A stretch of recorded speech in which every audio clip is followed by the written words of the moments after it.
A reading from the Gospel of John, the 5th chapter, verses 1 through 9. After this, there was a festival of the Jews, and Jesus went up to Jerusalem.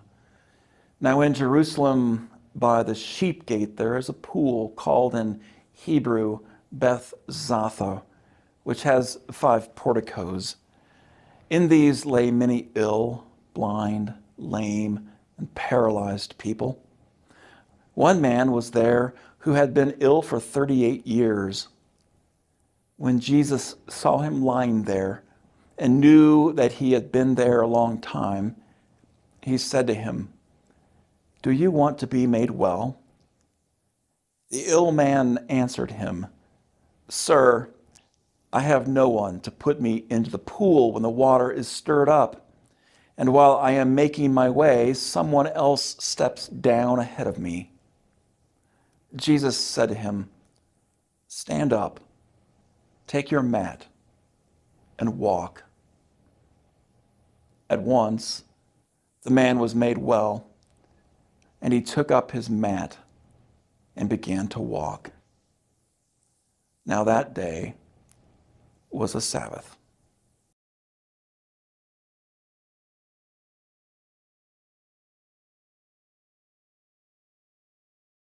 Do you ever find yourself playing the as soon as game? As soon as I get the promotion, maybe I can start a family.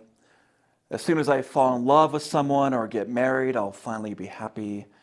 As soon as I retire, I'll finally be able to relax. As soon as I get that raise or get the kids through college or finish that big project at work or downsize or get through that last round of chemotherapy, I'll finally stop worrying so much. We all play the as soon as game. Or better yet, we all get played by the as soon as game because if we're really honest, nobody ever wins that game.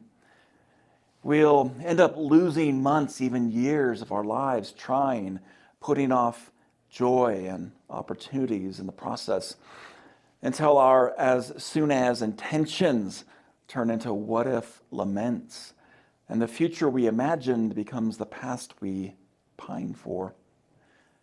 It's natural to get stuck between possibilities and realities, between intentions and actions.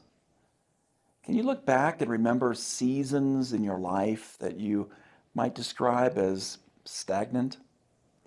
Maybe you're experiencing one of those seasons right now, a time when maybe you just felt stuck. Some might describe them as the doldrums.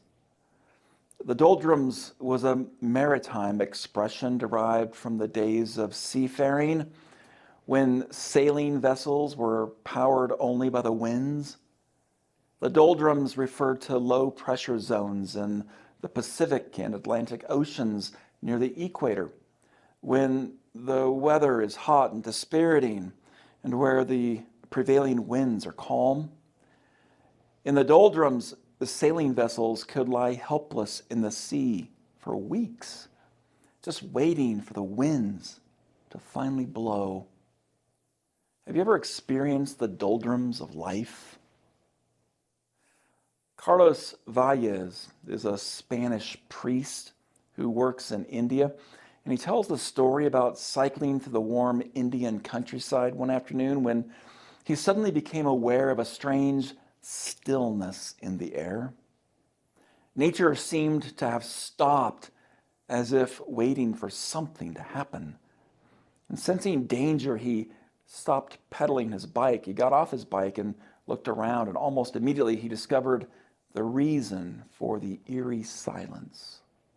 In the low grass, a cobra stood up with its hood spread and its tongue flicking. And Valles followed the snake's gaze and soon saw that it was fixed on a branch of a bush just a few feet away. And on that branch sat a little bird, completely paralyzed. Valles had heard that snakes can do that to birds, but now he was witnessing it firsthand.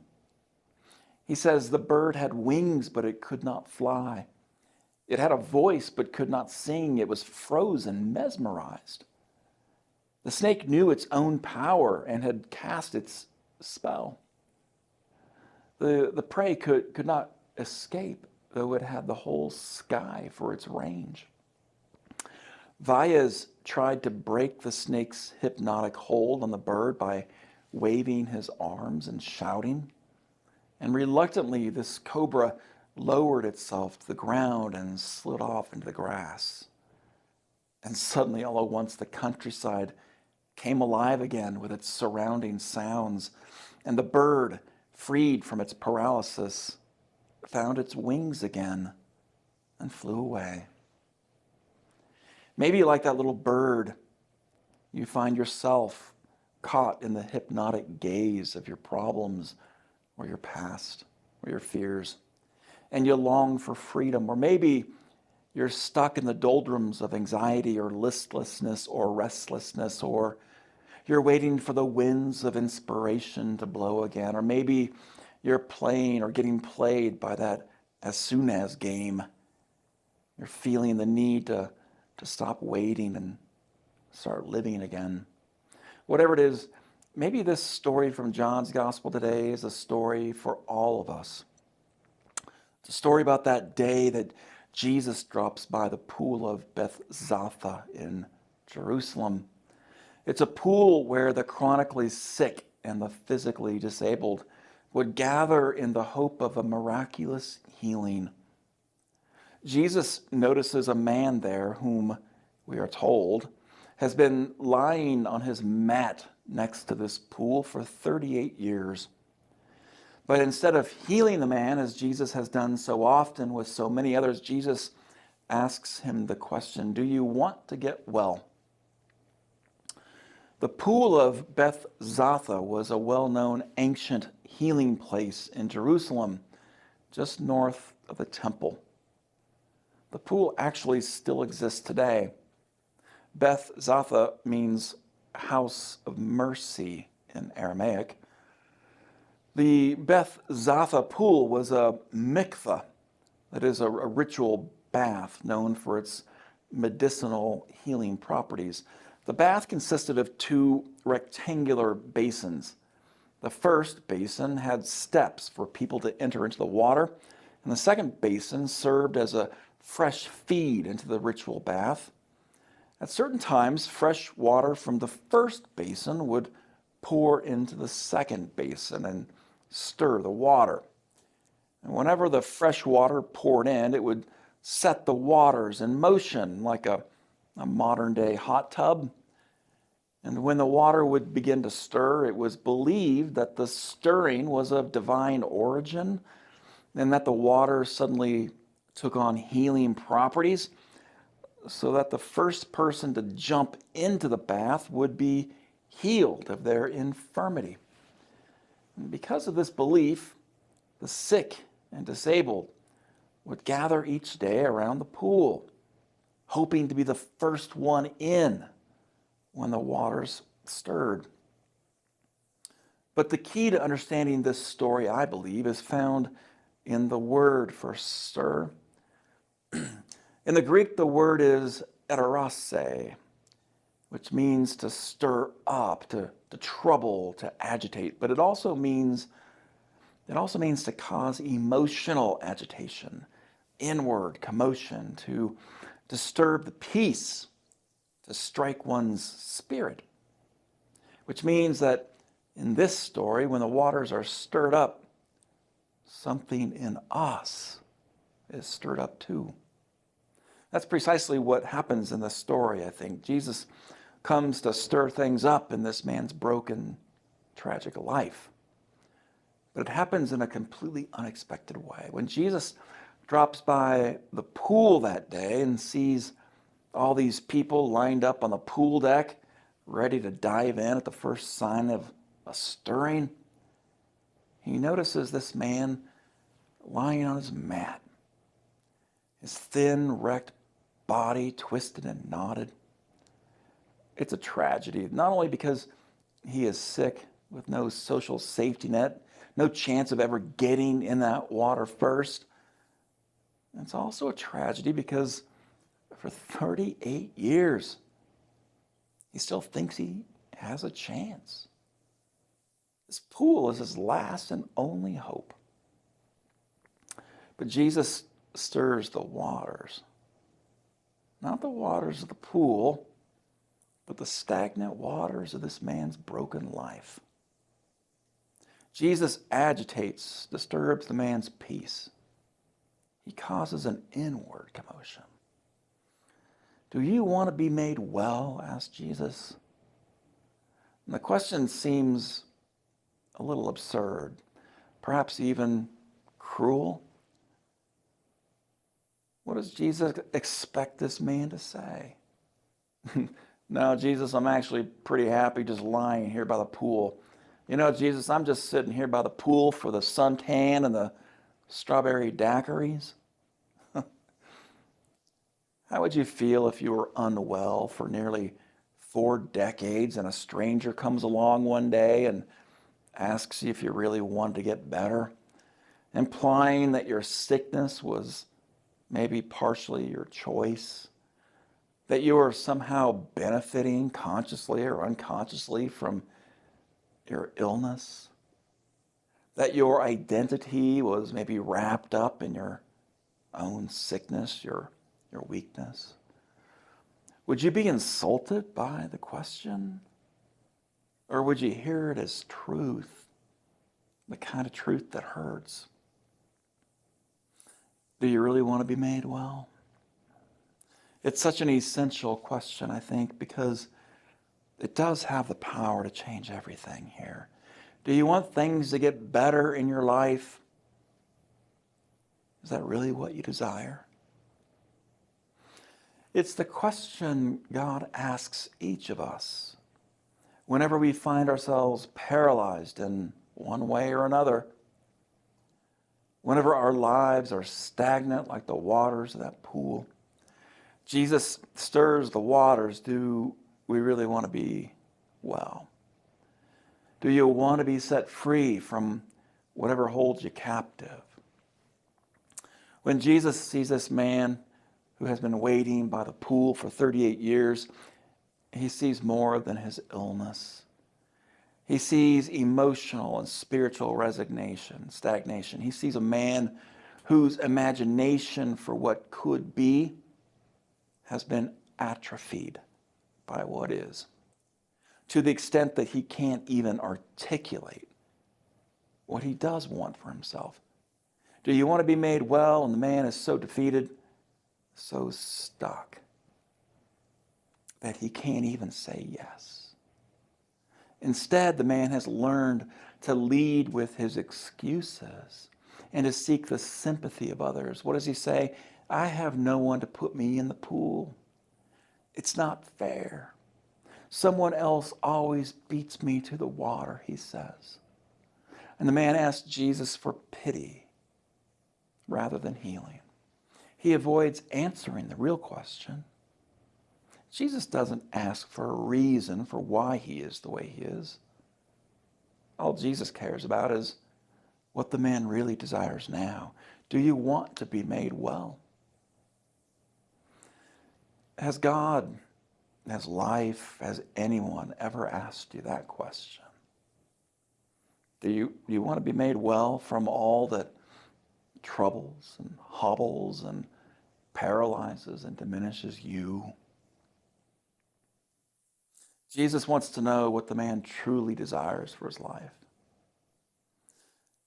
Does he want to get well? Or does he simply want the sympathy and the charity that comes with being a victim? I have a very wise friend back in California. He's been in Alcoholics Anonymous for, 30 plus years.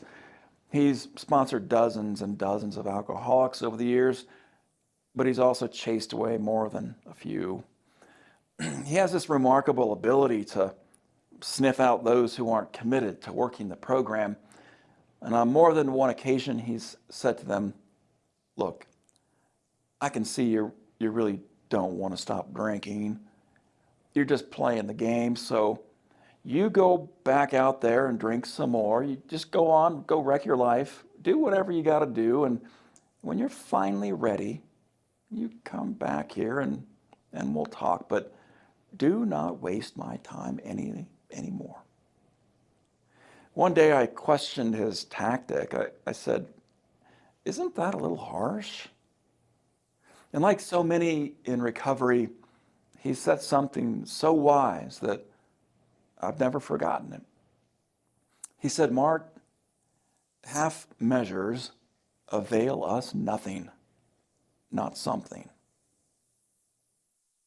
It reminded me of something Yoda once said: "Do or do not, but do not try." Do you want to be made well? Maybe the question stings because we all know what it's like to say we want freedom, to say we want to be well, but to only half mean it. We know what it's like to cling to our wounds because, they're familiar. To make woundedness our identity, our life story, the reason why we are the way we are, and to sit at the margins of healing for the rest of our lives and never really find it. To avoid changing those patterns and narratives and ways of thinking and doing and living that get in the way of our freedom, either because they become our own justification for not changing, or because they engender the sympathy of others that keep us from changing. A therapist friend once told me that most people who come to her for therapy don't actually want to change. I was completely shocked to hear this. I said, "That just can't be true. Why would people pay good money to come see you if they don't really want to change?" She said, "They don't pay me to help them change. They pay me to make them feel better for not changing." Do you want to be made well?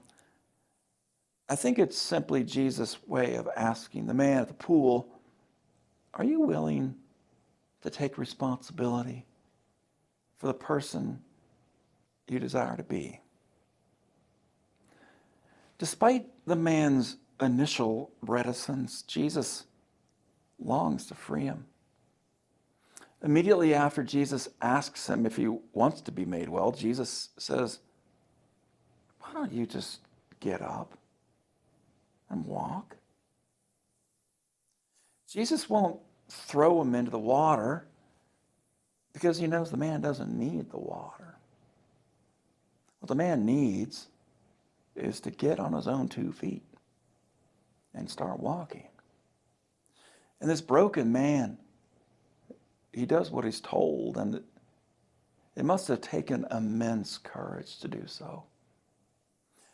He must have thought, how will I feed myself if I'm not begging for a living? Who will I be if I'm no longer known as that helpless guy down by the pool? What excuse will I have if I stumble in life and I can't blame my past or my infirmity or all those people who won't help me? The man overcomes it all in the story. He does what Jesus tells him to do. He gets up and he walks. In his great book of Farewell to Arms, Ernest Hemingway writes, "The world breaks everyone, and afterward many are strong at the broken places." Jesus comes to us in our brokenness and opens our eyes so we might see our cracks for what they really are. The true beauty of God at work in us. And the man at the pool discovers that the beauty is already there within him. Jesus simply unlocks it for him. That's the power of divine love. It dares to draw the beauty out of us by asking the hard question, do you want to be made well? The late Fred Craddock once met a man who was born with no arms. And he told Craddock how he learned to dress himself when he was a child. His mother had always dressed him. She fed him, dressed him, fed him, dressed him. And one day his mother put his clothes on the floor and said, "Dress yourself." He said, "I can't dress myself." And she said, "You're going to learn today how to dress yourself." And she left the room, and he kicked and screamed and cried. He yelled at his mother, "You don't love me anymore." And finally he realized that if he was going to get his clothes on, he was going to have to do it on his own. After hours of struggle, he finally got his clothes on. And it wasn't until later that he learned that his mother was in the next room crying. That man went on to become a minister. And it all started with a mother who loved her son too much to allow him to be a victim. Do you want to be made well? Jesus is always in the business of making new and making well. His desire is to heal, and it's so intrinsic to his character. Do you want to be made well? It's a question he will never stop asking because his heart's desire is for our wholeness and our thriving. And he understands that there is power in the question. Do you want to be made well? If you are struggling with some pain in your life, some injury, some regret, some old wound that has never healed, some brokenness that longs for reconciliation, then remember this: if you have not yet started to walk down that road toward healing, then taking just one step today is far more important than waiting by the pool, hoping for a better strategy. Takeaways for today. We often get stuck between possibilities and reality, between intentions and actions. Half measures avail us nothing, not something. The world breaks everyone, and afterward, many are strong at the broken places.